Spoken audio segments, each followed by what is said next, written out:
चलो आज हम लोग का नेक्स्ट चैप्टर है Bhagat Singh. Sorry, next chapter नहीं, लेखक जो है इस चैप्टर का कौन है? भगत सिंह है। और चैप्टर का नाम क्या है? एक लेख और एक पत्र, जो कि किनके द्वारा लिखा गया है?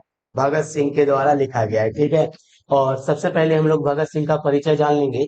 और इनका परिचय का कोई मोहताज नहीं है, परिचय किसी का मोहताज नहीं है, क्योंकि लगभग इनको सारे सारे आदमी क्या, जो भी भारतवर्ष में जानता ही होगा। ठीक है। एक स्वतंत्रता सेनानी थे जिन्होंने क्या, भारत के स्वतंत्रता के लिए अपना जीवन क्या कर दिया, बलिदान कर दिया, फांसी पर लटक गए ना। इनका जन्म कब हुआ था? 28 सितंबर 1907 ईस्वी को हुआ था। और ये शहादत को प्राप्त की। इनका मृत्यु देखो यहाँ पे नहीं लिखा हुआ है। क्या लिखा हुआ है? शहादत। क्योंकि ये आजादी के लिए लड़ते लड़ते अपना जीवन को क्या कर दिए, भारतवासियों के लिए कुर्बान कर दिए, फांसी पर लटक गए। तो इन्हें शहादत कब मिली थी? 23 मार्च 1931 को मिला था, शाम के 7:33 पर। ठीक है।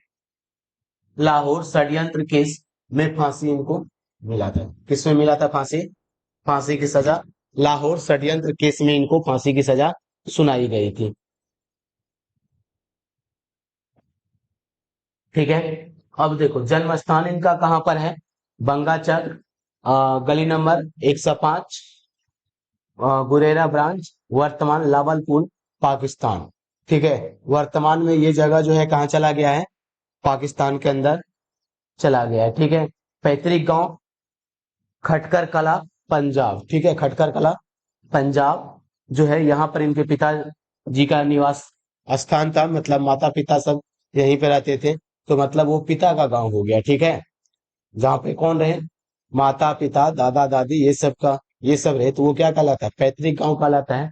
तो पैतृक गांव इसका कौन सा था? खटकर कला। क्या नाम था? खटकर कला, जो कि पंजाब के अंदर स्थित है। और माता पिता, माता का नाम विद्यावती एवं पिता का नाम सरदार किशन सिंह। ठीक है। यदि हम लोग इनके परिवार का बात करें तो संपूर्ण परिवार स्वतंत्रता क्या थे, सेनानी थे। ठीक है। पिता और चाचा अजीत सिंह लाला लाजपत राय के सहयोगी। अजीत सिंह को मंडाले जेल में देश निकाला दिया गया था। बाद में विदेशों में जाकर मुक्ति संग्राम का संचालक करने लगे। छोटे चाचा सरदार स्वर्ण सिंह भी जेल गए, और जेल की यातनाओं के कारण 1910 में उनका निधन हुआ। और भगत सिंह की शहादत के बाद उनके भाई कुलबीर सिंह और कुलतार सिंह को देवली कैंप जेल में रखा गया था, जहां वे 1946 तक रहे। पिता अनेक बार जेल गए। ठीक है। यदि हम लोग इनके परिवार की बात करें तो परिवार में जितने भी पुरुष रहे, सारा क्या थे? क्रांतिकारी थे। ठीक है। भारत की स्वतंत्रता के लिए क्या कर रहे थे? लड़ाई लड़ रहे थे। यदि इनके चाचा का बात करें अजीत सिंह, तो ये लाला लाजपत राय के क्या थे? सहयोगी थे। क्या थे? लाला लाजपत क्या, लाला लाजपत राय कौन थे? वो भी एक स्वतंत्रता सेनानी थे ना, जिनकी मौत हो गई थी, लाठी उनके सर पे जब लगा था, जब वो किनका विरोध कर रहा था? साइमन कमीशन का विरोध कर रहा था। तो पंजाब में उसके अम, सर पर क्या मार दिया गया था? पुलिस द्वारा लाठी मार दिया गया था, जिसके कारण उसका तबीयत खराब हुआ, और तबीयत खराब होकर वो मर गए थे। ठीक है। तो भगत सिंह के जो चाचा थे अजीत सिंह, वो लाला लाजपत राय के क्या थे? सहयोगी थे। ठीक है। यदि उनके छोटे चाचा का बात करें तो वो भी क्या थे? स्वर्ण सिंह। उनका भी क्या, जेल के अंदर ही मौत हो गया, क्योंकि अंग्रेज के इतने ज्यादा यातना के कारण वो परेशान हो गए थे, और परेशान होकर वो मर गए। उनके बाद जो है कुलवीर सिंह और कलतार सिंह देवाली कैंप के जेल में रखा गया। कब तक रखा गया था? 1946 तक रखा गया था। और जो उनके पिता थे, पिता का नाम क्या था? सरदार किशन सिंह। वो कई बार जो है जेल जाकर आ चुके थे। ठीक है। यदि हम लोग शिक्षा की बात करें तो पहले 4 साल की प्राइमरी शिक्षा अपने गांव बंगा में, फिर लाहौर के डीएवी स्कूल से वर्ग 9 तक की पढ़ाई की। ठीक है। बाद में नेशनल कॉलेज लाहौर में एमए किया। बीए के दौरान पढ़ाई, सॉरी, एफए किया। ठीक है। और बीए के दौरान पढ़ाई छोड़ दिया और क्रांतिकारी दल में शामिल हो गए। शुरुआत में जो है ये अपना पढ़ाई कहाँ से किया? गांव से ही किया, बंगा गांव से। और उसके बाद में ये कहाँ चले गए, 9 क्लास तक कहाँ से पढ़ा, डीएवी स्कूल से पढ़ा। ठीक है, 9 तक की डीएवी स्कूल से 9 तक की पढ़ाई किया। उसके बाद में ये नेशनल कॉलेज गए लाहौर, और वहां से एफए किया। ठीक है, और बाद में जब ये बीए कर रहे थे तो बीए के दौरान ही ये स्वतंत्रता संग्राम में शामिल हो गए और अपना पढ़ाई जो है छोड़ दिया। ठीक है, क्रांतिकारी दल में शामिल हो गए। आगे यदि हम लोग बात करें इसका प्रभाव का, तो प्रभाव क्या रहा, बचपन में करतार सिंह सराबा और 1914 की गदर पार्टी के आंदोलन के प्रति तीव्र आकर्षण। सराबा सराबा की निर्भीक कुर्बानी का मन पर अस्थायी और गहरा असर। 16 नवंबर 1915 को सराबा की फांसी के समय भगत सिंह की उम्र 8 वर्ष थी। वे सराबा का चित्र अपनी जेब में ही रखते थे। अब देखो, यदि हम लोग प्रभाव की बात करें तो इसके ऊपर जो है क्रांतिकारी करतार सिंह सराबा का प्रभाव था। ठीक है, ये जब 8 साल के थे उसी टाइम पे क्रांतिकारी करतार सिंह सराबा को क्या दे दिया गया था, अंग्रेजों के द्वारा फांसी पर दिया गया था, जिससे कि ये काफी प्रभावित हुए कि देश के लिए लड़ते लड़ते इन्होंने क्या फांसी पर चढ़ गए। तो ये अपने साथ हमेशा क्या रखते थे, करतार सिंह सराबा का फोटो अपने पॉकेट में रखा करते थे। ठीक है, यदि गतिविधियों की बात करें तो 12 वर्ष की उम्र में जलियांवाला बाग की मिट्टी को लेकर क्रांतिकारी गतिविधियों की शुरुआत की। ठीक है, कब, 1912 वर्ष की आयु में ही ये क्या किया, जलियांवाला बाग कांड जो हुआ था वहां पर क्या हुआ था, बहुत सारे निर्दोष लोगों को मार दिया गया था। क्या किया गया था, बहुत सारे निर्दोष लोगों को जनरल डायर के द्वारा गोली चलवाकर मार दिया गया था। ठीक है, ये पंजाब के अंदर है।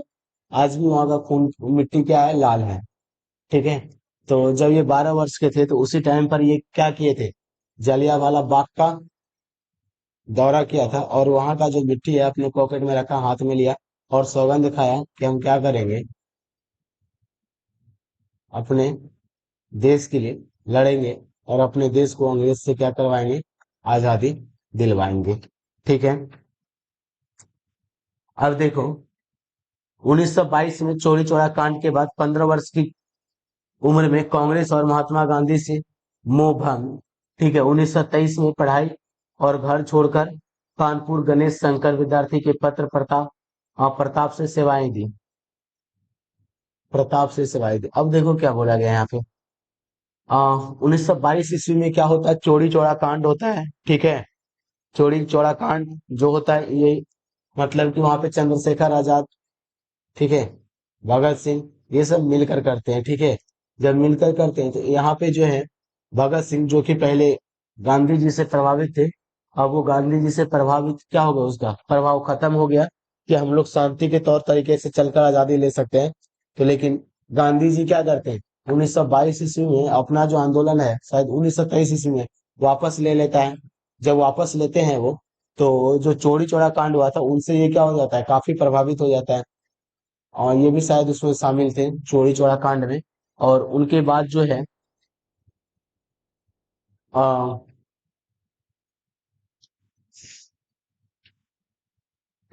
अपना दल बनाता है, क्रांतिकारी दल में शामिल हो जाता है, जो कि क्या कहकर मतलब कि किसमें विश्वास रखता था, मारपीट में विश्वास रखता था। ठीक है, उनका कहना था या फिर इनके दलों का कहना था कि अंग्रेज जो है यदि भारत को छोड़कर जाएगा तो कैसे छोड़कर जाएगा, शांति से नहीं जाएगा। यदि हम उसके घर पे आंदोलन करेंगे शांति तौर तरीके से तो वो उससे नहीं छोड़ेगा, उसको क्या करना पड़ेगा, डराना भी पड़ेगा।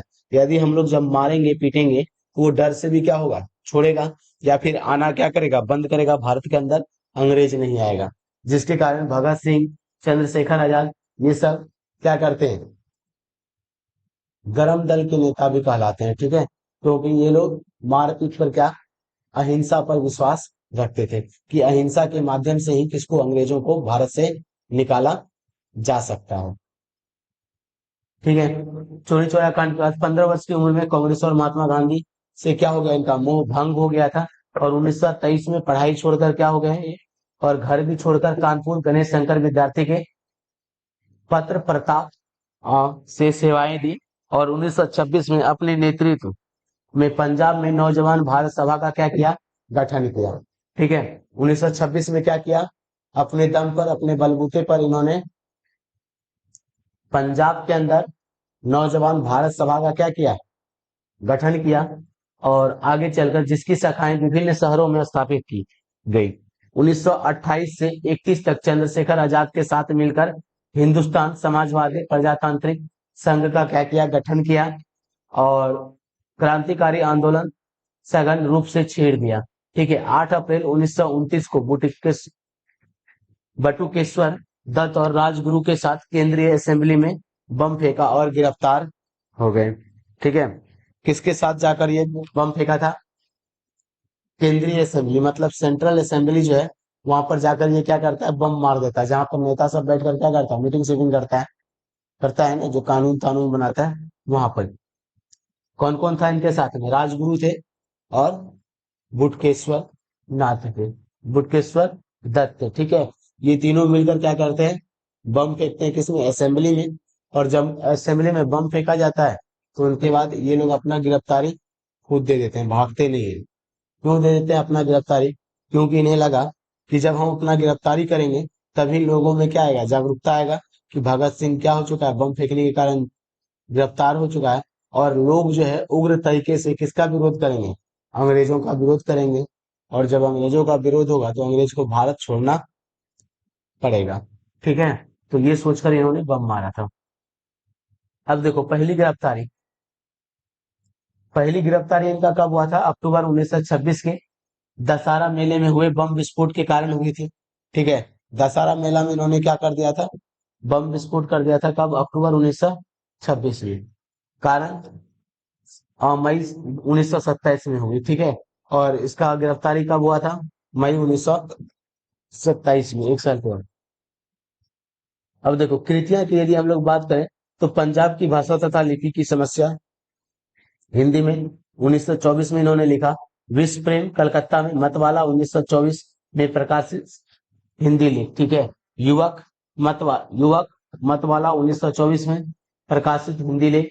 मैं नास्तिक क्यों हूँ 1930 और 1931 में आया इनका ये बुक। अछूत समस्या, विद्यार्थी और राजनीति, सत्याग्रह और हड़तालें, बम का दर्शन, भारतीय क्रांति का आदर्श आदि अनेक लेख, टिप्पणियां एवं पत्र जो अलग अलग प्रकाशकों द्वारा भगत सिंह के दस्तावेजों के रूप में प्रकाशित किया गया। ठीक है।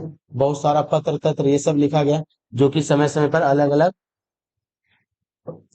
दस्तावेजों के रूप में क्या किया गया, प्रकाशित किया गया। ठीक है। यदि सचिंद्र नाथ सन्याल की पुस्तक बंदी जीवन और डॉन ब्रन की आत्मकथा का अनुवाद, जेल डायरी भी लिखी, और निम्नलिखित 4 पुस्तकें भगत सिंह के द्वारा लिखी बताई जाती है, जो अप्राय है। समाजवाद का आदर्श, आत्मकथा, भारत में क्रांतिकारी आंदोलन का इतिहास, और मौत के दरवाजे पर। ये 4 पुस्तकों को भी किसके बारे में बताया जाता है, कौन लिखा, भगत सिंह ने ही लिखा है।